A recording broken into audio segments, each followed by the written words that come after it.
On the last morning of 1941, the United States Navy handed its shattered Pacific Fleet to a man it had once court-martialed. Rain over Pearl Harbor. The water was still black with fuel oil, and it would stay black for weeks. Pearl Harbor still looked like the aftermath of a naval catastrophe. And yet the man taking command of that fleet did not do it aboard a battleship. He did it on the narrow deck of a submarine, USS Grayling, 307 feet of black steel built for the dark, for silence, for the long patient wait beneath the surface. Officers stood close along the casing because there was not much room to stand anywhere else. The rain came in from the northeast in fine gray sheets, and in the middle of it stood a 56-year-old man with white hair cut close and eyes so pale they read as gray, who only weeks earlier had been sitting behind a personnel desk in Washington, D.C. A desk job. 2 stars. They gave him 4, not 3, 4. The Navy has a rank between Rear Admiral and Admiral. It is called Vice Admiral, and Chester William Nimitz never held it for a single day of his life. He went from an office full of filing cabinets to the largest fleet command the United States had, over the heads of a great many men who had waited 20 years for their turn. He had never commanded a ship in battle. He had never commanded an aircraft carrier. In 40 years of service, he had never once been in a naval engagement of any kind. He had no nickname. He had no famous quotation. He had no political patron, no press following, and no reputation for aggression whatsoever. He was known, to the small number of officers who knew him at all, as a quiet Texan who played horseshoes, listened to classical records, and could recall the service file of almost any officer in the United States Navy. And in 1908, the United States Navy court-martialed him. The orders were read aloud. The flag went up the Grayling's mast, a submarine's mast, snapping wet in the wind. The ceremony was over almost as soon as it began. Nobody wrote down what the men on that deck were thinking. But there is only one question that fits the facts of that morning. Why him? To understand it, you have to go back 8 days, to a horseshoe of coral 2,300 kilometers west of where that flag was flying, and to a decision made in a room where nobody had good options. Wake Island is barely more than 4 meters above the sea at its highest point. On it, in December of 1941, were 449 American Marines, 68 naval personnel, and roughly 1,200 civilian construction workers employed by the contracting firm of Morrison Knudsen, who had come out to build an airfield and a seaplane base and had woken on December 8th to find themselves in a war. Families had been evacuated from the island long before. What remained was a garrison of grown men and a construction crew of grown men. And on December 11th, the defenders did something almost unheard of in those disastrous opening weeks. They threw a Japanese amphibious landing attempt back into the sea.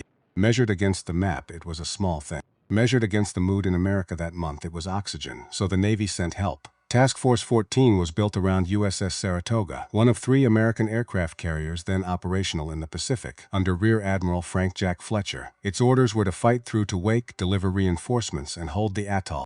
And Task Force 14 was slow. It was slowed by fueling delays, by heavy seas that made refueling a hazard, by cautious routing decisions from a command that could not stop calculating what would happen if it lost that carrier. Above Fletcher stood a man in an impossible position. Vice Admiral William Satterley Pye was 61 years old, and he was acting commander-in-chief of the Pacific Fleet. A caretaker, an interim, a man holding a chair for someone else who had not yet arrived. His predecessor, Admiral Husband Kimmel, had been relieved on December 17th. A Supreme Court justice was already being assigned to investigate how Pearl Harbor had happened. Pye had authority and no mandate, responsibility, and no future in the job.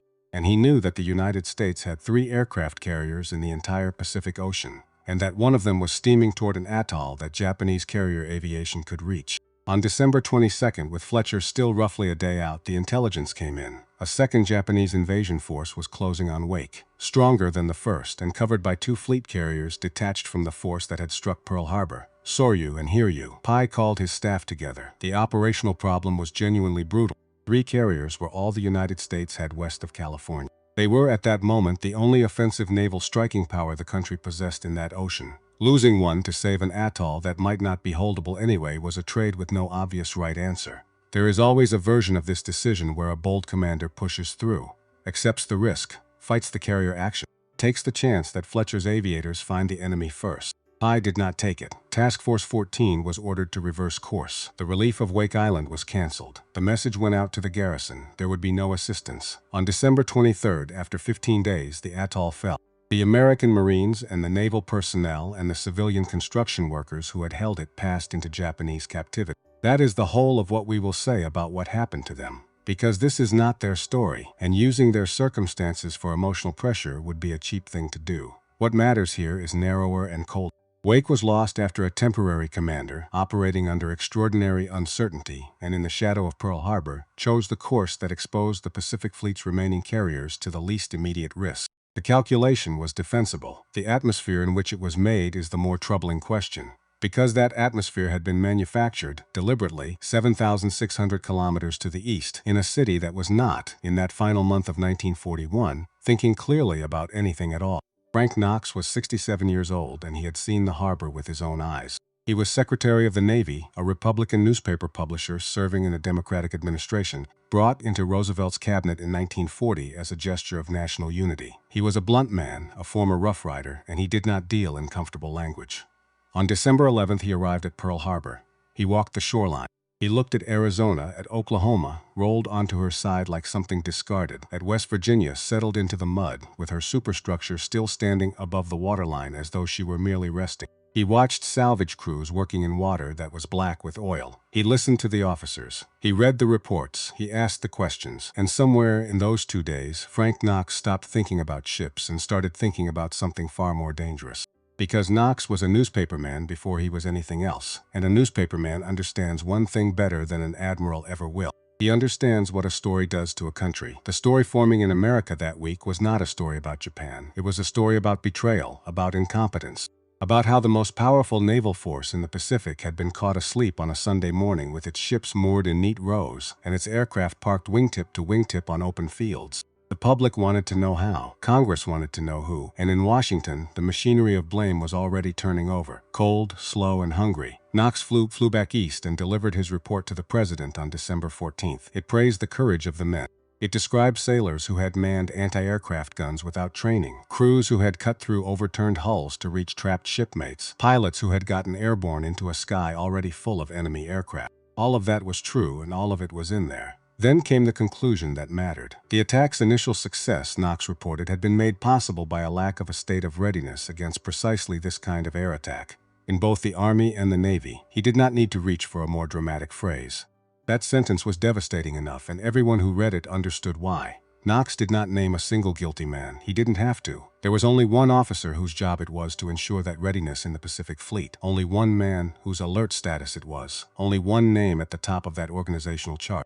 Admiral Husband Edward Kimmel. He was 59 years old, and he was by every measure the Navy had ever devised exactly what an American admiral was supposed to be. Kimmel was a gunnery man. That was the aristocracy of the pre-war Navy, the officers who understood ballistics, fire control, the mathematics of putting a 14-inch shell onto a moving target 18 miles away.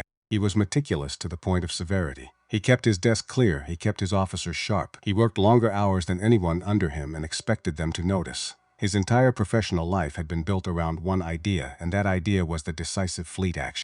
2 lines of battleships meeting in open ocean, gray steel against gray steel, the thing settled in an afternoon by superior gunnery and superior nerve.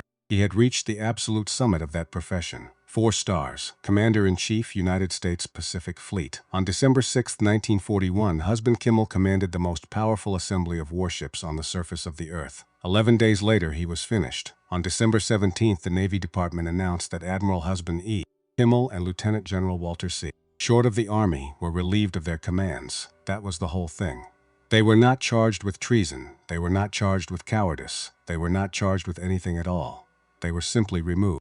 And with the removal came something most people outside the service did not understand, and every man inside it understood immediately. Kimmel's 4 stars were temporary rank, held by virtue of the position. Relieved of the position, he reverted. He went back to Rear Admiral, 2 stars, a 40-year career disassembled in a press announcement. To the politicians in Washington, it was necessary. The nation was in shock, and the nation needed to see that someone had been held to account. Accountability had to be swift, and it had to be visible, because the alternative, a long, quiet, careful investigation while the country screamed, was politically unsurvivable. To the officers of the Pacific Fleet, it was something else entirely. They watched a man they knew, a man they had served under, publicly dismantled. A reputation built over 4 decades, spent at speed, and every one of them did the arithmetic. If it could happen to Kimmel, it could happen to anyone. On December 18th, one day after Kimmel's removal, President Roosevelt established a commission of inquiry. It was chaired by Owen J. Roberts, 66 years old, an Associate Justice of the Supreme Court of the United States. That detail alone tells you what the commission was for. You do not assign a sitting Supreme Court justice to a routine military review. You assign him when the finding needs to carry weight no admiral's signature could carry. The Roberts Commission was not a court-martial. It had no power to convict. But it had the full authority of the president behind it, and its findings would frame every conversation about Pearl Harbor for the rest of the war and long after. Officers were summoned. They testified. Decisions made in the preceding 6 months were pulled apart on a table under a bright light. Memoranda, dispatches, conversations they could be made to remember, and conversations they could not. Now, here is where the standard version of this story usually overreaches, and it is worth being careful. The Pacific Fleet did not collapse into universal cowardice. When Chester Nimitz arrived and looked at the men around him, what he found was not simple defeatism. Potter, his biographer, describes anger and chagrin and a hard determination to hit back. But Pearl Harbor had done more than sink ships. It had made senior officers painfully aware that a failed decision could destroy a career as surely as an enemy bomb destroyed a hull. The danger was never total paralysis. It was something subtler and harder to see. It was hesitation appearing at exactly the moment when initiative mattered most. Wake Island had already shown what that looked like from the outside, and that was the organization waiting for a new commander. Not a fleet with fewer battleships. That was the visible damage, and the visible damage was survival. The United States could build battleships faster than Japan could sink them, and anyone with a shipyard report on his desk knew it. The invisible damage was the problem. Trust had taken a hit. Initiative had become expensive. Officers had begun documenting their own compliance, so that when the hearings came, and everyone assumed the hearings were coming, there would be paper showing they had done exactly what they were told and nothing more. The Japanese had sunk American battleships, but there was now a second front, and it ran through the Navy's own filing cabinets. And this was the problem that landed on Franklin Roosevelt's desk in the third week of December 1941. He was 59 years old, and he was a politician before he was anything else. That is not an insult. It is the whole key to this story. Because whatever else Roosevelt was looking for, he faced a set of constraints that eliminated almost everyone. The new commander could not come from Kimmel's inner circle. Any officer closely associated with the previous regime would be seen, by Congress, by the press, by the public, as tainted by the same failure. The appointment would collapse under the first hostile question at the first hearing. But the new commander also could not be one of Kimmel's rivals. Because the Navy had rivals. It had factions and grudges and 20 years of accumulated professional resentment, and a man who arrived at Pearl Harbor with old scores to settle would use the moment to clear house. He would replace the entire staff with his own people. And in doing so, he would destroy the one asset that had survived December 7th completely intact. The accumulated knowledge of the officers who had spent 2 years studying the Imperial Japanese Navy. So, not a friend of Kimmel, not an enemy of Kimmel, and ideally not anywhere near Hawaii on the morning of December 7th. That last requirement eliminated a very large number of otherwise qualified men. Chester Nimitz was born on February 24, 1885, in Fredericksburg, Texas, a German settlement in the hill country 100 kilometers west of Austin, where the street signs were in English and the conversations in the shops were not. His father died before he was born. He was raised by his mother and by his grandfather, Charles Henry Nimitz, a former merchant seaman from Bremen who had come to Texas and built a hotel. The hotel had a facade shaped like the superstructure of a steamboat, which was either homesickness or advertising and was probably both. The boy worked there. He cleaned rooms and carried bags and listened to his grandfather's stories about the sea. And his grandfather told him something he repeated for the rest of his life, in a dozen slightly different versions to a dozen different interviewers. The sea, the old man said, is a fair master. It does not care who you are. It rewards preparation and punishes carelessness, and it does this without malice and without mercy, and there is no use getting emotional about it. That is a very specific philosophy for a very specific temperament. You can trace a great deal of what Chester Nimitz did in the next 4 years back to it. He did not want the Navy, he wanted West Point. He applied, and there was no appointment available in his district. A congressman mentioned an opening for the Naval Academy at Annapolis, and Chester Nimitz, who wanted an education more than he wanted any particular uniform, took the examination and passed. He entered Annapolis in 1901 at 16. He graduated in 1905 7th in a class of 114. 7th, not first, not a prodigy, not a legend, not the golden boy of his class. 7th out of 114 is the mark of a serious, methodical, thoroughly competent young man who did the work and did not make a performance out. Hold on to that number. For the next 36 years it describes him almost exactly. On July 7, 1908, Ensign Chester Nimitz was 23 years old and in command of his first ship. USS Decatur was a destroyer, and by the standards of the modern Navy, she was barely a ship at all. A small, aging vessel operating in the Philippines, a long way from anything that mattered. But she was a command, and a command at 23 was a good start. Coming into Batangas Bay, working from charts that were not entirely reliable, in a channel he did not know, Nimitz ran her aground on a mudbank. She was not badly damaged. She was pulled off without serious injury to the hull or to anyone aboard. It did not matter.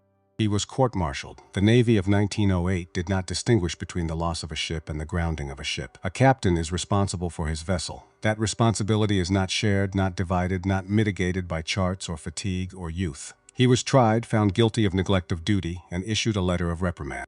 He was 23 years old, and his file now had a court-martial conviction in it. Hold that image too. 33 years later, when the Navy needed someone to take command of its greatest disaster, the President of the United States would reach past a great many officers with unblemished records and select the man who had once put his own ship on a mudbank in the Philippines and been convicted for. There is one more thing in that file, and almost nobody outside the Navy has ever heard of it. In 1917, Nimitz was the engineering officer aboard USS Maumee, a fleet oiler. He was 32, and he had spent much of the preceding decade in submarines, which at the time was a career choice roughly equivalent to volunteering for the least glamorous work available. Maumee was fitted with diesel engines, new, temperamental, poorly understood. Nimitz learned them. He had studied diesel technology in Europe before the war, and he was by then one of the few American officers who genuinely understood what these machines were and what they could do. And in the summer of 1917, Maumee was assigned to a problem. American destroyers were being sent across the Atlantic to the war zone. They did not have the range. The ocean was too wide, and the destroyers' bunkers were too small, and the ships were arriving exhausted or not arriving at all. The solution was to refuel them at sea. Underway, both ships making way, connected by hose in open ocean. It had barely been attempted. The techniques did not exist. The rigs did not exist. Nimitz helped develop them, the towing arrangements, the hose handling, the station-keeping procedures that let two ships steam side by side at speed while thousands of gallons of fuel oil moved between them. It is the least cinematic accomplishment imaginable. It is also, and this is not an exaggeration, one of the foundations of the entire Pacific campaign. Every carrier task force that would operate for weeks at a time thousands of kilometers from any base rests on the technique of underway replenishment. The war in the Pacific was in the end a logistics war fought across the largest empty space on Earth, and the man who would command it had spent 1917 figuring out how to move fuel oil between two moving ships. Now the part that explains a great deal of what follows. From June 1939 to December 1941, Rear Admiral Chester Nimitz was Chief of the Bureau of Navigation. The name is misleading. It has nothing to do with navigation. The Bureau of Navigation was at that time the Personnel Bureau of the United States Navy, the office responsible for the assignment, promotion, evaluation, and career management of every commissioned officer in the service. For 2.5 years, Chester Nimitz read files. He read the fitness reports. He read the endorsements and the quiet non-endorsements. He learned which captains were rated highly by superiors who rated everyone highly, and which ones were rated highly by superiors who never rated anyone highly. He learned who had been passed over and why. He learned who was brilliant and unmanageable, who was competent and invisible, who was politically skilled and professionally hollow. He learned the Navy the way a librarian learns a library. Potter, writing 35 years later, singled this out specifically, that Nimitz's detailed knowledge of officers and their capabilities turned out to be unusually valuable in exactly this period. Now, we cannot climb inside Franklin Roosevelt's head. Nobody can say with authority what he was and was not looking for. But whatever else Roosevelt was choosing in December of 1941, he was also choosing something rare. A man who knew the Navy's people from the inside, in detail, by name, and had spent 30 months doing nothing else. And now the detail that turns this from a personnel decision into something much stranger. In the early weeks of 1941, the top Pacific Fleet Command was changing hands. Chester Nimitz was considered for it. By the account that has come down through his biographer, he was sounded out, and he argued against himself. His reasoning was not modesty, and it was not fear. It was structural. He said he was too junior, that elevating him over the heads of a great many more senior officers would generate resentment throughout the flag ranks, that it would poison his own command before it began. The position went to husband Kimmel, who assumed command on February 1, 1941. 10 months later, Kimmel's career was over, and Nimitz was on a train heading west with 4 stars in his pocket. In retrospect, declining that post may have saved his career. Had he accepted it, he might well have been sitting in Kimmel's chair on the morning of December 7th. He might well have been the one relieved on the 17th. He might well have been the one reduced to 2 stars, the one testifying before Justice Roberts, the one whose name would now appear in American history books in exactly the place where Kimmel's does. The job he once turned down may have been the reason he was still available when the country needed someone. Because when the president came looking in December, the file he found had one quality that could not be manufactured. On the morning of December 7, 1941, Chester Nimitz was 7,600 kilometers away at a desk in Washington with no operational authority over anything in the Pacific Ocean whatsoever. He was, in the most literal sense available, a man with clean hands. The conversation happened in mid-December, and the honest version of it is less dramatic than the version usually told. Knox came back from Pearl Harbor. Knox recommended Nimitz. Roosevelt agreed. That is the mechanism. There is no scene in which the president, alone in the Oval Office, divines the future and plucks an unknown two-star out of obscurity by force of insight. Frank Knox, the newspaperman, the man who had walked the shoreline and understood the political geometry of the disaster, put the name forward, and the president saw why it worked. Roosevelt's reported instruction to Knox has come down to us through a biography written 35 years afterward, not through any transcript, and it should be treated accordingly. As it was recounted later, the president told Knox to get Nimitz out to Pearl Harbor and keep him there until the war was won. Whether he said it in those words, we cannot know. What we know is the effect. On December 17th, the same day Kimmel was relieved, the appointment was made, and Chester Nimitz went home to tell his wife. Catherine Nimitz had been married to him for 28 years. They had 4 children. Their oldest son was already a naval officer serving in submarines. Their youngest daughter, Mary, was 10 years old. What we know of that evening amounts to very little, which is entirely in character. There was no scene on record. There was no speech. There was a man in his 50s in a house in Washington, absorbing the fact that he was about to leave for a war and would not be coming back for a very long time, and a family absorbing it with him. Whatever passed between them stayed between them. He left Washington by train a few days later, not in uniform, in civilian clothes, carrying a suitcase, traveling under an assumed name, Mr. Wainwright, because the appointment had not been made public, and because in the 3rd week of December 1941 the United States was gripped by a genuine and slightly hysterical fear of enemy agents on the mainland. With him was his aide, Lieutenant H. Arthur Lamar. Now the legend has Chester Nimitz brooding over intelligence files all the way across the continent. The record is stranger and better. For the first part of that journey, Nimitz talked. He told stories. He made terrible puns. He was famous within the family for terrible puns. He tried to teach his young aide how to play cribbage. Then the train passed Chicago, and Lamar opened his briefcase and handed him the first full report of the damage at Pearl Harbor. The joking stopped. For most of the rest of the journey west, Chester Nimitz studied that report. Nobody recorded what he concluded, but we know what he did 14 days later, and it is not what anyone expected. He reached the west coast and boarded a Navy flying boat for the last leg, a long, slow, loud crossing of open ocean toward an island that had 17 days earlier stopped being safe. He came down into the humid Hawaiian morning on Christmas Day, 1941, in the rain. There was no honor guard, no band. He was still in civilian clothes. Captains William W. Smith and Harold Train met the aircraft. A barge carried him into the wharf at the submarine base, and there Vice Admiral William Pye was waiting for him. Consider that meeting for a moment. Pye had been running the Pacific Fleet for 8 days. In that time, he had canceled the relief of Wake Island and watched the atoll fall. He was the caretaker who had presided over one more loss, and he was now handing the command to a man who had been 2 ranks below him a week earlier. Now, what happened over the following days has been dramatized many times, including by me. The truthful version is less choreographed and more interesting. We do not have a verified minute-by-minute account of Nimitz touring the harbor. What we do have is the balance sheet he inherited, and it is the balance sheet that matters. The wreckage was spectacular. What had survived was less photogenic, and strategically far more important. The carriers had been absent on December 7th, all 3 of them. The fuel storage was intact. Approximately 4.5 million barrels of oil, sitting above ground in tanks, essentially unprotected, a short distance from the harbor. The Japanese pilots had been briefed for warships and had executed those briefings with extraordinary precision. They had not touched the tank farm. The submarine base survived. The repair facilities survived. The dry docks, the machine shops, the foundry. Pearl Harbor was wounded. It was not dead.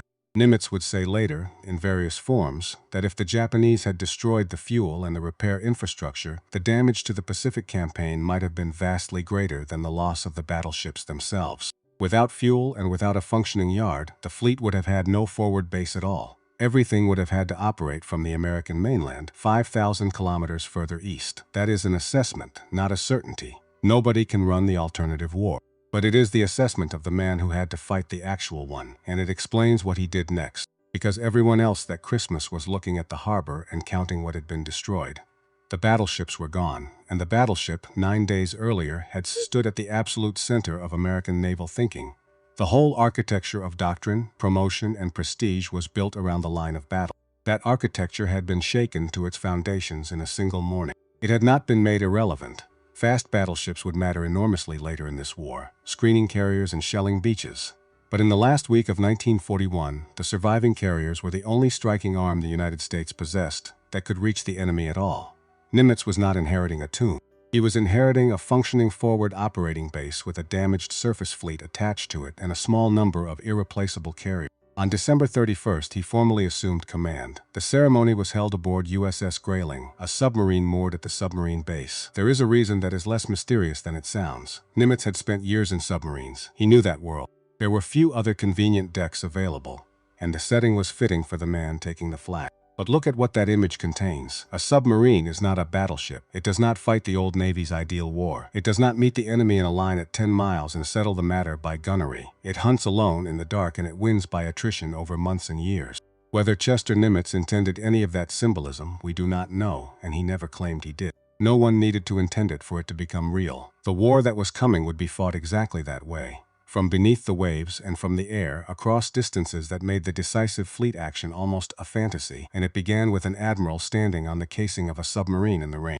2 days later, he did the most consequential thing of his first month, and he did it in an office. January 2nd, 1942, second floor of the administration building at Pearl Harbor. In that room were the senior staff officers Chester Nimitz had inherited, the men who had served Admiral Husband Kimmel. They had been on watch. That was the whole of the charge against them, and it was sufficient. They were the men closest to the epicenter, the ones whose names appeared on the dispatches and estimates and watch bills of the first week of December. In the atmosphere then prevailing in Washington, they were not officers. They were evidence. They expected to be replaced. A new commander bringing in his own team was not merely permitted. It was expected. In the third week of a catastrophe, it was practically assumed. The fleet intelligence officer was Lieutenant Commander Edwin T.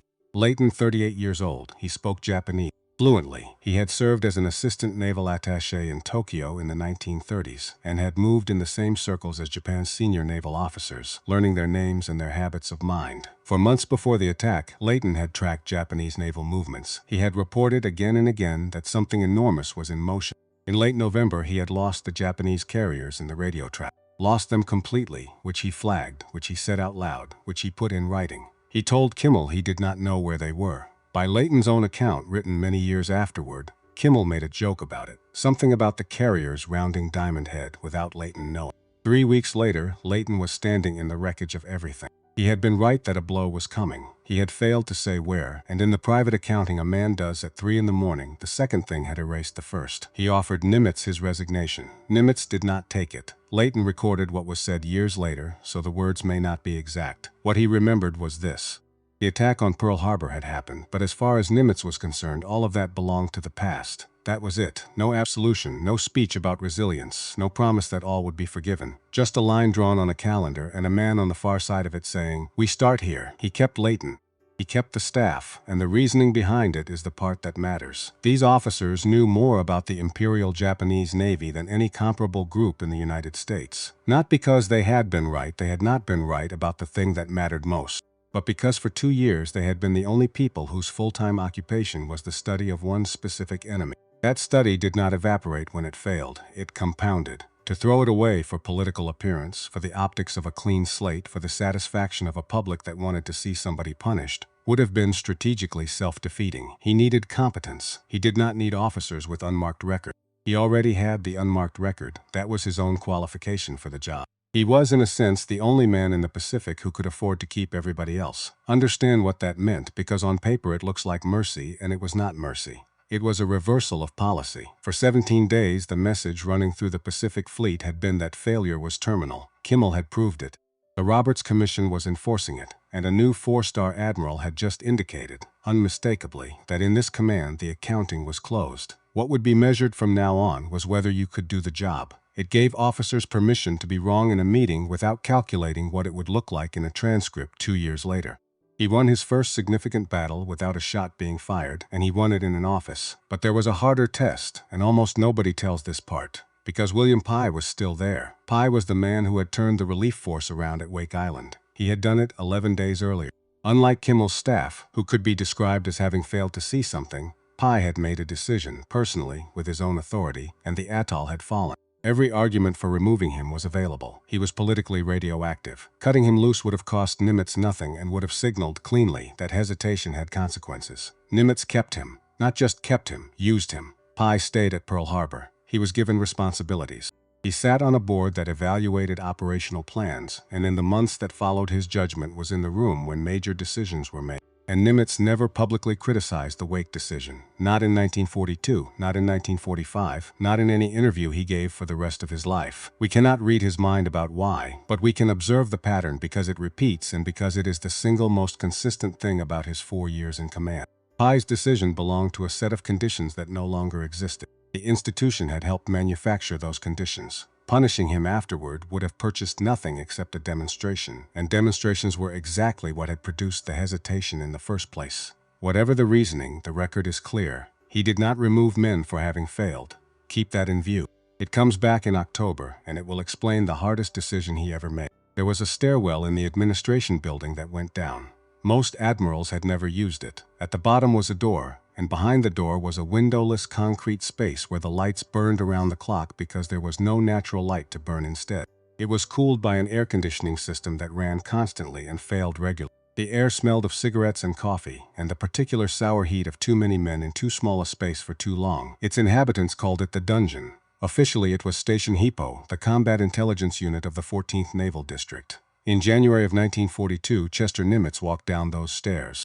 The man who ran it was 41 years old, and by any conventional measure of the United States Navy he should not have been running any. Commander Joseph J. Rochefort had come up through the enlisted ranks, a Mustang in the Navy's vocabulary, which in 1942 still carried a faint social stain among the Annapolis product. He had been identified early as having an unusual mind.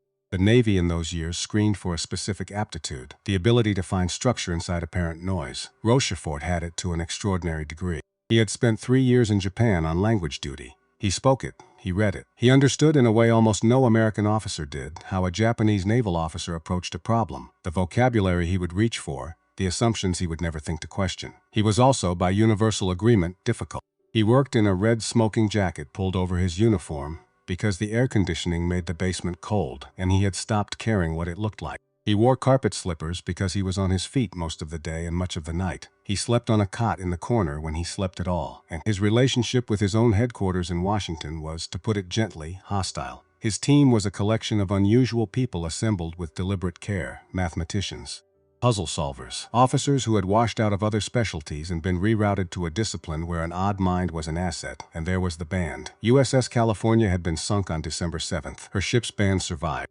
And the Navy, in one of those decisions that sounds like a legend and is in fact documented, assigned that band to Station Hippo. Musicians, men whose entire training was pattern recognition, who had spent years learning to hear structure inside noise and to know instantly when something in a sequence was wrong. They were put to work sorting intercepted traffic, and they were very good at it. Nimitz came down the stairs and asked questions. Rochefort's team explained JN-25, the Imperial Japanese Navy's operational cipher, a 2-part system in which every word or phrase was replaced by a 5-digit number from a code book, and that number then disguised by adding a second 5-digit number from a separate additive table. The tables changed periodically. The Japanese considered the system secure, and by any reasonable standard of the era they were entitled to. Hippo was not reading it, nobody was reading it. Hippo was chipping at it, recovering fragments, a few hundred code groups out of tens of thousands. Building painfully a partial dictionary, enough to know that a message concerned fuel or a ship type or a date, without knowing the sentence around it. It was less like translation and more like archaeology. A shard here, a shard there, and over months you began to guess at the shape of the vessel. Nimitz sat in that basement and listened to men in slippers describe a process that was by any conventional military standard unrigorous and undisciplined. And whatever he thought of the cryptanalysis, he made a judgment about the people. That was the one kind of judgment Chester Nimitz had been doing professionally for 30 months. He went back up the stairs, and over the following 5 months every significant decision he made would rest on what he had decided about that room. Because 7,000 kilometers to the west, the most respected naval strategist in Japan was concluding that this war had to be finished quickly or not at all. But first, the other conflict, the one inside the American chain of command. Admiral Ernest Joseph King was 63 years old, and he was the most feared human being in the United States Navy. He was appointed Commander-in-Chief, United States Fleet on December 20th, 1941, and by March he would also hold the position of Chief of Naval Operations, an unprecedented concentration of authority in one man. He was brilliant, he was abrasive to the point of cruelty. A story long told in the Navy, its origin uncertain, held that he was the most even-tempered man in the service, in that he was always in a rage. The line the officer corps repeated was that he shaved with a blowtorch. King believed in the system, in the chain of command, in centralized authority, in the subordination of local judgment to headquarters analysis. And King wanted attacks. This was the pressure that sat on Chester Nimitz for the entire first half of 1942, and it never let up for a single week. King's position was not unreasonable. The United States was losing everywhere. The Philippines were falling. Singapore fell in February. The Dutch East Indies fell in March. Japanese forces were moving south and east across a map that seemed to have no bottom. And politically, the American public needed to see the Navy doing something. So King ordered raids. Carrier strikes against Japanese island holdings, the Marshalls, the Gilberts, Wake, Marcus, hit-and-run operations that accomplished, in strict material terms, very little. Nimitz executed them. He was a two-star admiral wearing 4 stars appointed over the heads of more senior men, with a court-martial in his file and no combat record whatsoever. He had essentially no political capital. He could not afford a public disagreement with Ernest King in February of 1942. So he complied, and he waited, and he built. Then Washington made his job harder. On March 30th, 1942, the Joint Chiefs of Staff divided the Pacific Ocean. Everything from Australia north through the Philippines became the Southwest Pacific area, under General Douglas MacArthur. Everything else, the vast Central and Northern Pacific, became the Pacific Ocean areas under Chester Nimitz. It was a political solution to a political problem. MacArthur was a national figure, a symbol of resistance, a man the administration could not subordinate to a naval officer nobody had heard of 4 months earlier. So the theater was cut in half and given to 2 commanders who would spend the next 3 years competing for the same ships, the same aircraft, the same landing craft, and the same headlines. Nimitz did not complain about it publicly. He added it to the list of conditions he was required to work inside, the way he had added everything else. April 18, 1942. 16 Army B-25 medium bombers took off from the pitching deck of USS Hornet, roughly 600 nautical miles from Japan, led by Lieutenant Colonel James Doolittle, and struck Tokyo, Yokohama, Nagoya, and Kobe. In material terms, the damage was negligible. In every other term, it was one of the most consequential air raids in history, because for 4 months the Imperial Japanese Navy had operated on an assumption so fundamental that nobody stated it. The home islands were beyond reach. That was the entire premise of the defensive perimeter Japan was constructing across the Pacific, a wall built far enough out that no enemy could ever cross. American bombers had just flown over Tokyo in daylight. Admiral Isoroku Yamamoto, 57 years old, Commander-in-Chief of the Combined Fleet, had spent the previous months arguing internally for one specific operation, against resistance from the Army and from elements of the Naval General Staff. After April 18th, the resistance evaporated. He was not a fanatic and he was not an optimist. That is what made him dangerous. Yamamoto had spent years in the United States. He had studied at Harvard. He had served as a naval attaché in Washington. He had seen American industrial capacity at close range, and he had come home and told anyone who would listen that a long war with the United States could not be won.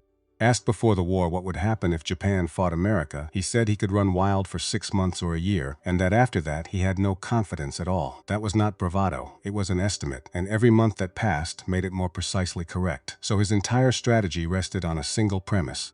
Japan could not outproduce America, therefore Japan had to force a decision before American production arrived. 3 American fleet carriers remained loose in the Pacific. They had not been at Pearl Harbor, and after April 18th Yamamoto knew exactly what they could do. So he designed a trap. The target was Midway, a pair of tiny islands at the far northwestern end of the Hawaiian chain, Sand Island and Eastern Island, together not much more than 5 square kilometers of coral and sand. Midway was tiny. Strategically, it was anything but insignificant. It was an air and patrol outpost guarding Hawaii's western approaches, with an airstrip, a seaplane facility, and a harbor. The Navy regarded it as one of the most important positions in the Central Pacific outside Oahu itself, and that was precisely what made it useful to Yamamoto. It was a piece of ground the Americans could not simply ignore. When they came for it, they would sail into the largest naval concentration in Japanese history. More than 150 ships in total, moving in multiple widely separated groups across a front of thousands of kilometers. A strike force of 4 fleet carriers. A battleship force including Yamato, the largest warship ever constructed, with Yamamoto himself aboard. Cruisers, destroyers, submarines, transports, and a simultaneous operation against the Aleutian Islands. The plan depended on 2 assumptions: that American intelligence would not see the trap in time, and that once Midway was threatened, the Pacific Fleet would react on Japan's timetable. Both assumptions failed. May 4th through 8th, 1942, the Coral Sea. The first carrier battle in history, Two fleets that never saw each other, fighting entirely by aircraft across 400 kilometers of ocean. In tonnage, the Japanese won. The United States lost USS Lexington, one of the largest carriers in the world. She was struck by torpedoes and bombs, and hours later, after her crew believed the worst was behind them, leaking aviation fuel vapor touched off internal explosions that could not be contained. She was scuttled that evening. The Japanese lost the light carrier Shoho. Strategically, it was the first reverse the Empire of Japan had suffered. The Seaburn invasion of Port Moresby turned back and never went forward again, but the number that mattered most was a different one. The fleet carrier Shokaku took bomb damage severe enough to require major repairs.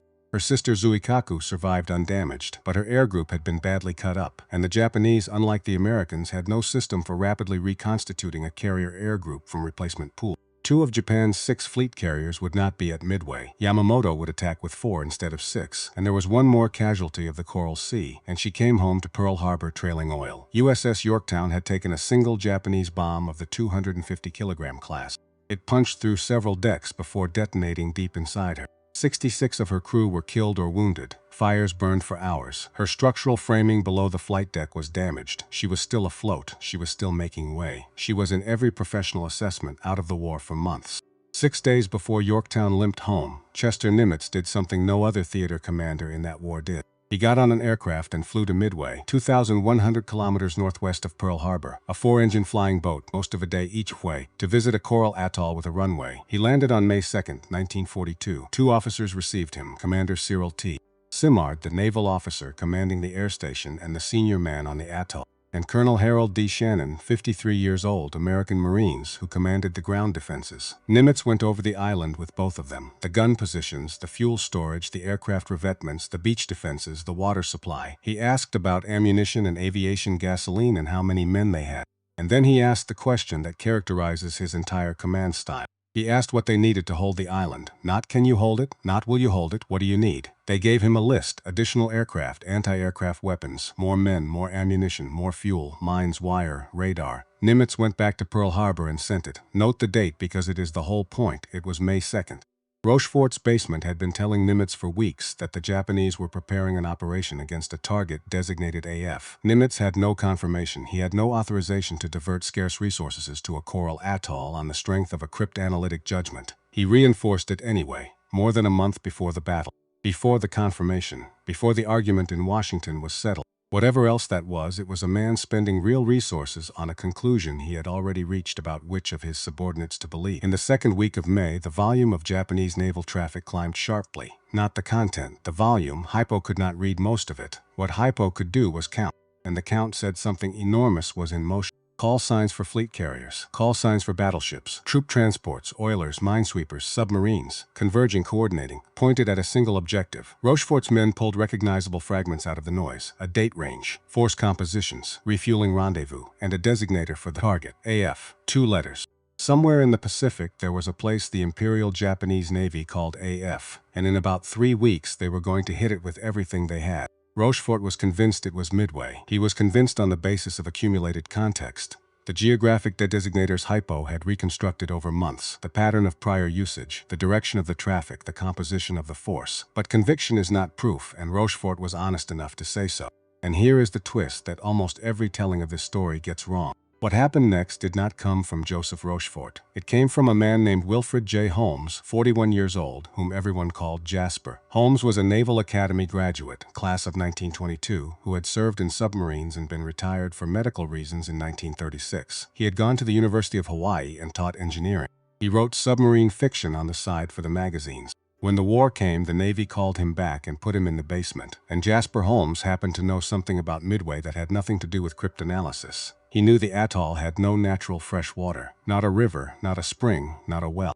Every drop of drinking water on Midway came out of an evaporator plant, a desalination unit that turned seawater into fresh. If that plant failed, the water supply failed with it, and there was no backup. He knew it because in his civilian years in Hawaii, he had reason to know how those islands actually worked. So he proposed something: have Midway broadcast a message in plain language, uncoded, in the clear reporting that its water distillation plant had broken down. If the Japanese were listening to Midway, they would intercept it. And if Midway was AF, then somewhere in the Japanese command structure, someone would encode that information and pass it up the chain. The instruction to Midway would go out by secure undersea cable, a physical line the Japanese could not tap. Only the reply would go over the air. Rochefort took it to Leighton. Leighton took it to Nimitz. Nimitz approved it. The message went out. Uncoded, unremarkable, the routine complaint of a small garrison with a mechanical problem. Days later, a Japanese intelligence station transmitted a report to the fleet, faithfully encoded in JN-25. Hypo intercepted it. They worked it. And the fragment came out. AF was short of fresh water. Now the part that reframes everything. That deception was not primarily meant to convince Chester Nimitz. Hypo had been assessing AF as probably Midway since around the 10th of March. In early March, the Japanese had run a reconnaissance operation using long-range flying boats staged through French frigate shoals, and in the associated traffic Hypo had seen AF used in a geographic context that pointed hard at Midway. The judgment was 2 months old. Nimitz had already flown out and reinforced the atoll on May 2nd. The water ruse was intelligence designed to settle an argument in Washington. It produced a single concrete fact that could not be talked around, a piece of evidence manufactured for an internal dispute inside the United States Navy. One of the most famous intelligence tricks of the Pacific War was also ammunition in a bureaucratic fight. That is not a diminishment, that is the point, because the fight was real and it was serious. Washington had its own cryptanalytic organization, and it was larger, better funded, and institutionally senior to a basement in Hawaii. OP-20G was the Navy's main signals intelligence unit, headquartered in the capital. It was formal. It had procedures and review chains and a proper reporting structure, and it regarded the Hawaii outfit, with its smoking jackets and its bandsmen and its commander who did not answer messages promptly, as amateurs operating outside supervision. And the picture there was not a simple two-way argument. Officers at OP-20G, notably Commander John Redman, read the same intercepts and reached different conclusions. At various points, Washington floated AF as Johnston Island. Other possibilities raised in the capital included Panama and the American West Coast. There was also a real Japanese force preparing to strike the Aleutians. That was not imaginary. Hypo saw it too. And to some analysts in Washington, that northern operation looked like the main effort and Midway looked like the feint, a diversion designed to pull the American carriers out of position, while the real blow fell on North American soil. Consider what that would have meant. If Washington was right and Nimitz committed everything to Midway, Japanese troops would land on American territory in Alaska, while the Pacific Fleet was 2,000 kilometers away in the wrong ocean. So the dispute went upward, and it reached Ernest King, and here the popular version overstates things again, so let us be precise. Chester Nimitz was not alone. He had Rochefort, he had Leighton, he had the whole of Station Hypo, and by the middle of May, King himself was moving toward the Midway assessment. What Nimitz was doing was not standing against the entire United States Navy. It was something more specific and, in institutional terms, more dangerous. He was backing his own intelligence team against the senior communications establishment in Washington, in a dispute where being wrong would end him. If Midway was the feint, he would go into the history books as the admiral who lost the Pacific. And this is where the legend needs correcting one more time, because the truth is more interesting than the myth. Chester Nimitz did not defy Washington, he hedged. He organized Task Force 8 under Rear Admiral Robert A. Theobald, 57 years old, 5 cruisers, 14 destroyers, plus submarines and land-based air, and sent it north to cover the Aleutians. That was not a token. Those were combat ships he did not have, detached from a fleet about to fight the most important battle in American naval history, outnumbered. And here is why he did it, and why it is not a contradiction. The water ruse had established that AF was Midway. It had not established that the Aleutians were safe. Both Japanese operations were real. Hypo could see both. Nimitz won the argument about where the main blow would fall. He did not win the argument about whether he could ignore the secondary one. So he covered it. Because he was not a gambler, he was a man managing an unacceptable set of constraints, and the way you manage unacceptable constraints is by hedging, and the hedge produced nothing. Theobald, working from intelligence he did not fully trust and applying his own conservative reading, positioned his force well to the east of where the Japanese actually appeared. He never made contact with the enemy fleet. The Japanese struck Dutch Harbor on June 3rd and 4th. They landed on Attu and Kiska on June 6th and 7th and occupied both islands. Japanese forces would remain on American soil for more than a year, and removing them would eventually require a full amphibious campaign in 1943. Everything Washington had feared happened anyway, and the ships sent north to prevent it were not there when it did. The man remembered by history for betting everything on a single point on the map had in fact held back a portion of his hand. And that portion lost outright. May 27, 1942. USS Yorktown came into the channel at Pearl Harbor listing to port, trailing oil. She did not enter like a warship returning victorious. She entered like a casualty being carried off a field. Her flight deck was damaged. Her interior was a wreck of twisted framing and burnt compartments. She smelled of burnt paint and scorched insulation nearly 3 weeks after the fires were out. Her captain was Elliot Buckmaster, 52 years old, who had brought her out of the Coral Sea and would not leave her for the next 11 days. Nimitz went aboard as she was maneuvered into dry dock number 1 in the company of the shipyard's engineers and looked at what had been done to her. They gave him a professional estimate, delivered soberly by men who had spent their working lives building and repairing ships. To do it properly, cut out the damaged steel, fabricate replacement structural members, rewire, restore her to full seaworthiness, would take at least 90 days. 3 months. The words that came down through the yard in one version or another were these: "We must have this ship back in 3 days." The silence afterward was not insubordination. It was arithmetic. 90 days into 3 is not a question of effort. It is a question of metallurgy and fabrication time and the physical properties of steel. But this was the same man who had declined to fire the officers everyone expected him to fire. The same man who had kept William Pye after Wake. Word of that had gotten around. It always does. Whatever was said in that dry dock, the yard did not argue. By most accounts, something on the order of 1,400 men went to work on USS Yorktown. Navy repair crews and civilian workers from the Pearl Harbor Navy Yard. Welders, ship fitters, electricians, pipe fitters, carpenters, riggers. Below decks, the ship's own damage control organization worked alongside them under Damage Control Officer Clarence Aldrich, the same men who had fought the fires in the Coral Sea 5 weeks earlier and had not properly rested since. The dry dock lights burned through the nights. The air filled with the hammering of pneumatic tools, the scream of cutting torches, the blue flash of arc welders throwing the shape of the hull against the dry dock walls. It was not a repair, it was triage. The goal was not to make Yorktown whole. The goal was to make her fight once. Damaged structural framing was cut away and new steel welded onto what remained rather than properly replaced. Holes in the flight deck were plated over and welded down rather than rebuilt. Timber was used below where timber would serve. It would not survive a bomb. It would be strong enough to land and launch aircraft for one battle. That was the entire specification. And in one detail, the men doing it were working directly from what had happened to Lexington 19 days earlier. Aviation fuel systems could not be fully tested and certified in the time available, and everyone in that yard now knew exactly what leaking aviation fuel vapor could do to a carrier. So the system was purged and inert gas used to displace the oxygen, the crude, fast, correct answer. On the morning of May 30th, the dry dock flooded and Yorktown came off the blocks. She was not the ship that had fought in the Coral Sea. She was a collection of compromises. She still listed slightly. A faint sheen of oil still followed her. She was operational. 6 months earlier, this had been an institution absorbing the worst defeat in its history. It had just put an aircraft carrier back to sea in 72 hours. And the man who was supposed to lead that carrier into battle was in a hospital bed, unable to put on a shirt. Vice Admiral William Frederick Halsey was 59 years old. He had spent 5 months at sea almost continuously. The Marshalls, the Gilberts, Wake, Marcus, and finally the long silent run to within 600 miles of Japan to launch Doolittle's bombers. He had come home in late May with his reputation as the Navy's most combative carrier commander fully secured. He had also come home with a severe case of dermatitis covering his body. It was a stress condition. The Navy of 1942 simply recorded that he was medically unfit. He had lost weight. He could not sleep. He could not wear a uniform without pain. He was not going to Midway. Nimitz went to see him. There is no transcript of that conversation, and there never was.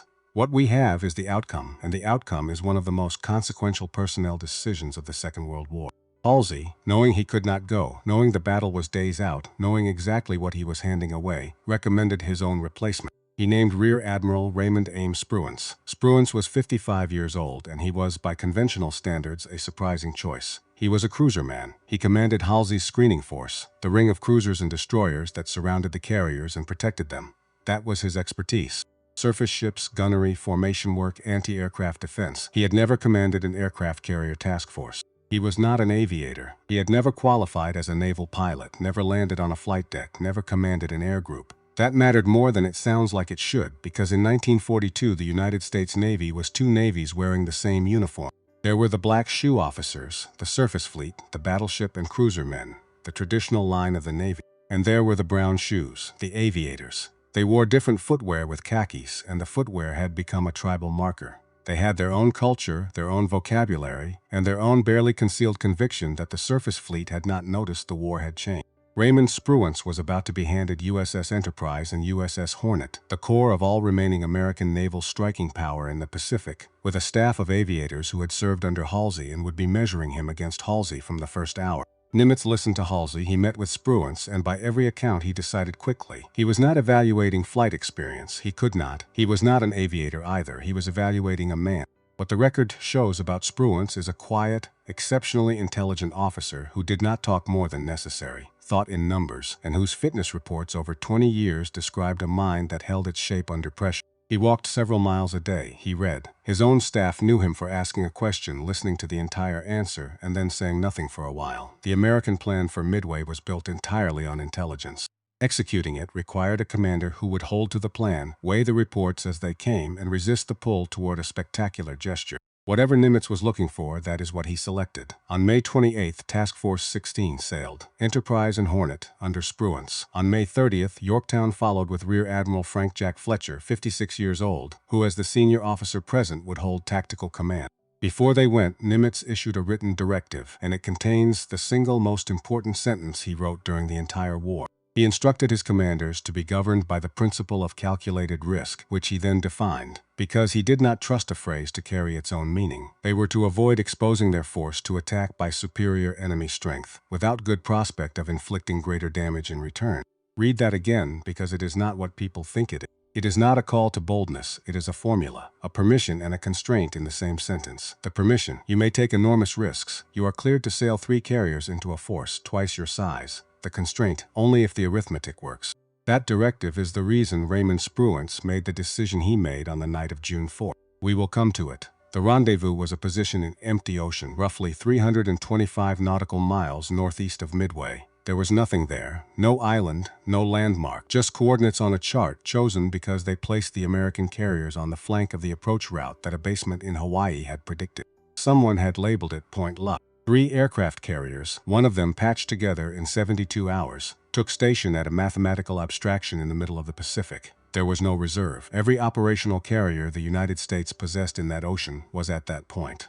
At 4:30 in the morning on June 4th, the Japanese carrier force launched. Approximately 108 aircraft from the decks of Akagi, Kaga, Soryu, and Hiryu heading for Midway. Vice Admiral Chuichi Nagumo, 54 years old, commanding, the same officer who had commanded the strike on Pearl Harbor. At almost the same moment, an American PBY on long-range patrol found them. The sighting report went out, and in an operations room at Pearl Harbor, 2,100 kilometers away, Chester Nimitz was handed a piece of paper. Position, bearing, composition, date. Every element matched what the men in the basement had been telling him for weeks. The same men Washington had spent a month disputing, the same men he had declined to replace in January, the same assessment he had reinforced an atoll on before anyone authorized him to believe it. And then there was nothing left for him to do. From that moment, for the next 72 hours, the senior American commander in the Pacific would sit in an office and read paper. He could not launch an aircraft, he could not turn a ship. He could not recall a decision or soften one. Every choice he had was already made, and all of them were over the horizon in other men's hands. What followed was the worst morning in the history of American naval aviation, and it needs to be told carefully, because this is where the traditional account has been most heavily revised, and where the truth is harder and better than the legend. Midway's own aircraft attacked first. Marine dive bombers, Army B-17s, torpedo bombers flying from the island. They attacked in small, uncoordinated groups because that was all they could manage, and they were cut apart by Japanese fighters and anti-aircraft fire. They scored no hits. Then the carrier torpedo squadrons arrived.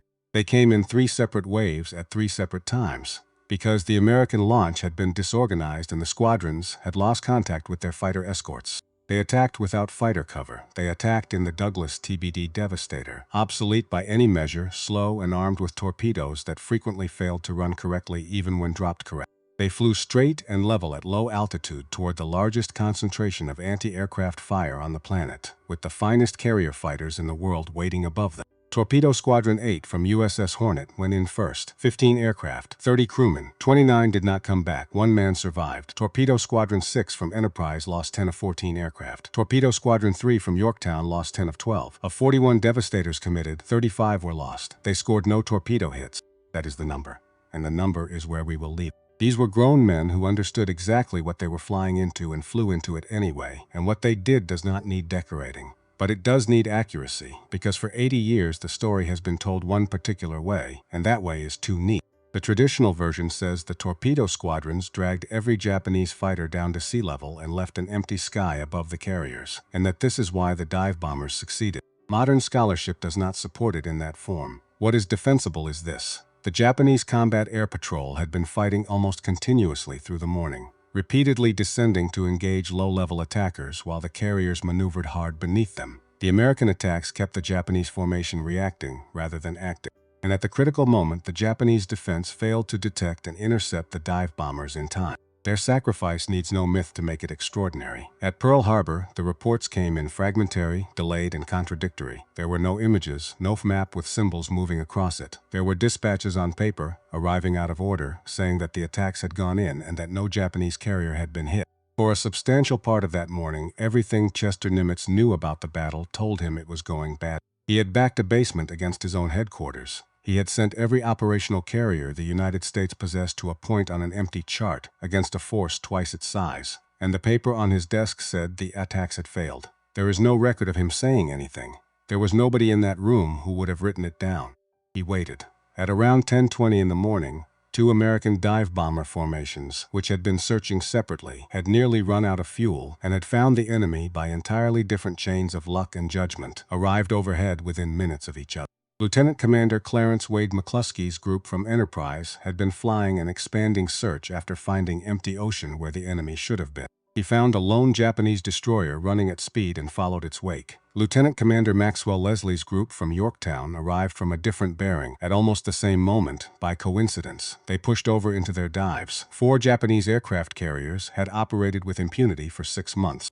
They had struck Pearl Harbor, Darwin, Ceylon. They had never lost a fleet carrier. Within a very few minutes, 3 of them were finished. Akagi Nagumo's flagship took a bomb hit and a damaging near miss. Kaga took multiple hits. Soryu took 3. And here another piece of the old story has to go. The familiar image is of Japanese flight decks packed with fully armed aircraft seconds from launching. That image comes from a post-war memoir that later research has shown to be unreliable. The reality was worse in a different way. The Japanese strike aircraft were in the hangars, in the middle of being rearmed. The hangars held fueled aircraft, ordnance that had been changed and set aside rather than struck below, and charged fuel lines. Bombs penetrating into that produced fires that could not be contained by any damage control organization in the world. All 3 burned from the inside. At Pearl Harbor, the next dispatch arrived. 1 Japanese carrier survived the morning. Hiryu was separated from the others and escaped the dive bombers entirely, and her airgroup did exactly what it had been trained to do. 2 waves that afternoon, and both found USS Yorktown. The first put 3 bombs into her. Her fires were contained. Her damage control parties, the same men who had fought the Coral Sea, the same men who had worked through the 72 hours in the dry dock, got her boilers relit and had her making 20 knots within an hour. The Japanese pilots of the second wave, seeing a carrier underway and apparently undamaged, reported they had found a second American carrier. They put 2 torpedoes into her port side. She lost power. She took a severe list, and in the afternoon, Captain Buckmaster ordered her abandoned. That evening, American dive bombers from Enterprise found Hiryu. She burned through the night and was scuttled the next morning. Japan had lost 4 fleet carriers in a single day. Akagi, Kaga, Soryu, Hiryu, 4 of the 6 that had struck Pearl Harbor. The Japanese carrier force never recovered from it, and now the moment this entire story has been building toward, which almost nobody outside the Navy has ever heard of. Night, June 4th. Raymond Spruance had 2 carriers and a stunning victory, and he had a choice. Every instinct said pursue. The Japanese were broken, burning, in retreat. A commander who drove westward through the night might catch them at dawn and finish. Spruance turned east. He withdrew, away from the enemy, and steamed east through the night before turning back toward Midway the following morning. His own aviators were not happy about it. The word that circulated afterward among men who had watched 3 carriers burn and wanted the rest was that a cruiser admiral had been handed the greatest opportunity in naval history and had flinched. That criticism followed Raymond Spruance for years. Here is what was actually west of him that night. Isoroku Yamamoto was coming east with the main body, battleships including Yamato mounting 18-inch guns, cruisers, destroyers. And Japanese doctrine, drilled for 2 decades, held that the way to defeat a superior American force was the night surface action. Japanese crews trained for it obsessively. Their optics were superior. Their Type 93 surface-launched torpedoes, which the Americans would not properly understand for another year, were the finest in the world by an enormous margin. Aircraft carriers cannot fight at night. In 1942, they could not launch, could not recover, could not see. At night, a carrier is a very large, very thin-skinned target. Yamamoto spent that night steaming east, hoping the American commander would come west and give him a gunnery battle in the dark. He had 1 chance left to salvage the operation, and it depended entirely on American aggression. Spruance did not give it to him. Why he did not, we cannot say with certainty. He did not write a memoir explaining himself, and he was not a man who explained himself much. But 2 things are visible in the record. Spruance's background was surface warfare. A surface officer knows precisely what a Japanese battleship force does to a carrier group in the dark, because that is the war he trained for his entire career. The danger may have been more vivid to him than it would have been to an aviator, and his decision was exactly consistent with the directive Nimitz had written on May 28. Do not expose the force to superior strength without good prospect of greater damage in return. At night against battleships, with his air groups exhausted and his torpedo squadrons destroyed, the arithmetic did not work. The supposedly inexperienced carrier commander had refused to give Yamamoto the one kind of battle Japan still knew how to win. Chester Nimitz had chosen a man rather than a resume. What that produced was not what anyone at Pearl Harbor had been thinking about when the choice was made. Nobody in that hospital room was contemplating night surface actions. It was better than what they were aiming for. The battle had one more turn in it, and it is the one history forgets. USS Yorktown did not sink on June 4th. She was abandoned that afternoon, but she stayed afloat all night, and in the morning, when it became clear she was not going down, a salvage party went back aboard. For 2 days they worked her. They counter-flooded to reduce the list. They cut away wreckage and pushed loose aircraft over the side. The destroyer USS Hammond came alongside and made fast to provide power and pumping. By June 6, the list was down. She was coming back. Elsewhere that day, American aircraft caught the heavy cruisers Makuma and Mogami, which had collided during a night evasive maneuver. Makuma was sunk. Mogami was wrecked and barely made it home. And then, on the afternoon of June 6, the Japanese submarine I-168 found Yorktown. She was stationary. She was under tow. She was tied to a destroyer. I-168 penetrated the screen and fired a spread of torpedoes. Hammond was hit amidships and broke in half. She went down in about 4 minutes, and her own depth charges detonated as she sank. More than 80 of her crew were lost. 2 more torpedoes hit Yorktown. She stayed up through the night. On the morning of June 7, 1942, she rolled over and sank. Sit with that. The 72 hours in the dry dock, 1,400 men, the welded plate, the timber, the inert gas, and the fuel voids. All of it so Yorktown could reach Point Luck and put Maxwell Leslie's dive bombers over Soryu at 20 past 10 in the morning. She did that. She did exactly what she was rebuilt to do. And she was not killed by the enemy carrier aviation everyone had spent 6 months preparing for. She survived that, twice in 2 separate battles. She was killed 3 days later by a submarine nobody was watching for, while sitting still, with a rescue crew aboard. That is what naval war actually is, not the moment you brace for, the one you did not. The Battle of Midway is described as the turning point of the Pacific War, and that description is accurate. Chester Nimitz was 2,100 kilometers away when it happened. He did not command a ship. He did not see an aircraft. He read dispatches in an office while other men did the work. His contribution had been made in the preceding 5 months, and it consisted of decisions that were individually almost invisible. He kept the intelligence staff that had failed to predict Pearl Harbor. He kept the admiral who had turned back at Wake. He went down a staircase and listened to a man in a smoking jacket. He flew to a coral atoll on May 2nd and asked a naval commander and an American Marines colonel what they needed, and then sent it before the argument in Washington was settled. He backed a basement against his own headquarters and covered the northern flank anyway because he was not reckless. He told a shipyard that 3 months was 3 days. And he gave a fleet to a cruiser admiral who had never commanded a carrier in his life. None of those are battle decisions. All of them are decisions about people.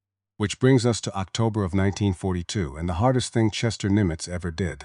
The war had moved to Guadalcanal. In August, American forces had landed in the Solomon Islands and seized an unfinished Japanese airfield. What followed was 6 months of naval battles, air battles, and ground fighting in conditions that broke men on both sides. Commanding the South Pacific area was Vice Admiral Robert L. Gormley, 60 years old. He was intelligent, respected, thoroughly professional. He had done excellent work in London as a naval observer before the war. Nobody questioned his ability, and by autumn something had gone wrong that was harder to define than a lost battle. Gormley had not visited Guadalcanal. He ran the campaign from his flagship at Noumea, more than 1,000 kilometers away. His dispatches to Pearl Harbor grew progressively darker. He described insufficient resources, impossible logistics, unsustainable losses. He requested reinforcements that did not exist. His staff was exhausted. His headquarters worked around the clock.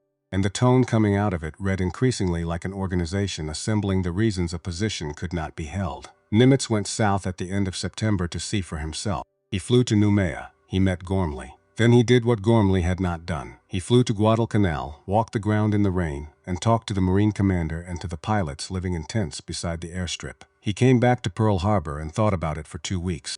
On October 15th, he put the question to his senior staff directly. Should Gormley be relieved? On October 18, 1942, he sent the order. Vice Admiral Robert Gormley was relieved of command of the South Pacific area in the middle of the most critical campaign of the war and replaced by William Halsey. Now hold those two things next to each other. In January, Chester Nimitz kept William Pye, a man whose decision had ended with the loss of Wake Island and the capture of 449 American Marines, 68 naval personnel, and roughly 1,200 civilian construction workers. In October, he removed Robert Gormley, a man who had not lost a campaign, whose forces still held the airfield, and whose competence nobody disputed. He kept the man who lost an island. He removed the man who was still holding one. We cannot know his reasoning with certainty. He did not explain it in writing, and he was not given to explaining himself. But the pattern is consistent, and it is visible from the outside. Pye's decision belonged to conditions that no longer existed. He was not going to face that choice again. Removing him would have accomplished nothing except a public demonstration. Gormley had not yet made an irretrievable error. The airfield was still American.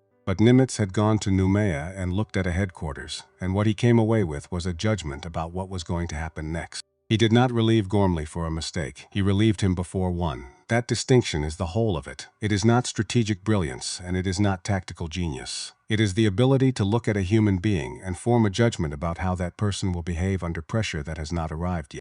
And there was exactly one officer in the United States Navy who had spent the 2.5 years before the war doing nothing else. And now the part that is hard to tell, because it does not end well. Joseph Rochefort had been right. The identification of AF as Midway, the date, the force composition, the approach, every substantive element of the intelligence picture that made the American victory possible had come out of that windowless basement. Nimitz knew what he owed him. Within days of the battle, he endorsed a recommendation that Rochefort receive the Distinguished Service Medal. The recommendation went to Washington. Washington killed it. King declined to approve the award. Officers at OP-20G, the same establishment that had disputed the Midway assessment through May, opposed the recognition. The recommendation was resubmitted. It was blocked again. Then, in October of 1942, Joseph Rochefort was ordered off the island. The mechanism was administrative and unremarkable on paper. He was summoned to Washington for consultation, and while he was away, the machinery moved, and he did not go back. He was reassigned to command a floating dry dock in San Francisco. The most consequential intelligence officer of the Pacific War spent much of the following year supervising ship repair on the American West Coast. Nimitz wanted him back. The request was not granted. Because this is the last hard truth of this story, and it is the one that gives it its shape. Chester Nimitz changed the culture of one command. He stopped the hunt inside his own headquarters. He protected his officers from the pressure coming out of the capital. He built an organization where competence mattered more than an unmarked record. He did it at Pearl Harbor. He did not do it anywhere else. 7,000 kilometers east, the institution he had refused to let turn on itself was still very much intact, still keeping its accounts, and it collected on Joseph Rochefort as soon as the emergency had passed. Husband Kimmel never got his day either. He asked for a court-martial. He asked repeatedly, publicly, for years. A court-martial would have compelled the production of evidence, including intelligence that Washington had held and not forwarded to Hawaii, and would have let him make his case under oath before a body empowered to acquit him. He was never given one. The Roberts Commission had found against him in early 1942. Later investigations, including a Navy Court of Inquiry in 1944, reached substantially more favorable conclusions that his decisions were reasonable on the information available to him, and that the information available to him had been incomplete. Those findings were not released during the war. He retired in early 1942. He worked in industry. He wrote a book. He spent the rest of his life. He died in 1968, trying to correct the record. He never got his 4 stars back. Neither did Walter Short. Isoroku Yamamoto planned the Midway operation against an enemy he believed he understood. His assessment of the United States Navy in December of 1941 was substantially correct. His assessment of it in June of 1942 was not. He could count every American ship and every American aircraft. What does not appear on any order of battle is what had changed inside that organization in 6 months. Not its equipment, which was largely the same, but its willingness to make a decision and put a name on it. In July of 1944, the president came to Hawaii. He arrived aboard the heavy cruiser USS Baltimore on the 26th, and for 4 days he met with his 2 Pacific commanders, Chester Nimitz and Douglas MacArthur, to settle a strategic argument about whether the next move would be the Philippines or Formosa. There is a photograph from those meetings. Roosevelt seated, Nimitz at a map with a pointer, MacArthur nearby. Look at the 2 commanders in that photograph. One was a national figure, a general with a press operation, a political following, a name every American household knew. The other was a 59-year-old administrator from Fredericksburg, Texas, who had been a 2-star personnel officer 31 months earlier, whose file contained a court-martial conviction from 1908. and who had been selected in December of 1941 in significant part because he had not been anywhere near the disaster. By July of 1944, he commanded the largest naval force in the history of the world. That was the last time Roosevelt saw the harbor. He died on April 12, 1945, at Warm Springs, Georgia. He was 63. He did not live to see Okinawa end. He did not live to see the surrender. He never found out whether the decision he made in the third week of December 1941, on the recommendation of a newspaper publisher who had walked the shoreline at Pearl Harbor with a briefcase, had been the right one. September 2, 1945, Tokyo Bay, the battleship USS Missouri at anchor, her decks packed with sailors standing on gun turrets and davits and every horizontal surface that would hold a man. The Japanese delegation came aboard. The instrument of surrender was placed on a table covered with a green cloth. General Douglas MacArthur signed for the Allied powers, and then Fleet Admiral Chester W. Nimitz, 60 years old, stepped forward and signed for the United States of America. He had come to Pearl Harbor on Christmas Day 1941 in civilian clothes, in the rain, carrying a report he had read somewhere west of Chicago. He had taken the flag on the casing of a submarine. 3 years and 8 months later, he signed the surrender of the Empire of Japan on the deck of one of the largest battleships ever built, in the enemy's own harbor, with the fleet he had rebuilt behind him to the horizon. He said almost nothing about it afterward. He almost never did. Joseph Rochefort came back from the dry dock eventually. He finished the war in Washington running a Pacific Strategic Intelligence Group and retired in 1947 as a captain. He did not talk publicly about Midway for decades. He gave a long oral history to the Naval Institute in 1969, and for years it was one of the few places the fuller story was on record. He died in 1976. 10 years after that, in 1986, the Distinguished Service Medal that Chester Nimitz had endorsed for him in June of 1942 was finally awarded. There was a ceremony. His family accepted it on his behalf. 44 years after Midway, a decade after the man himself was gone. That is what it cost, and that is who paid it. And that is the whole of the answer to the question nobody wrote down on that wet submarine deck on the last morning of 1941.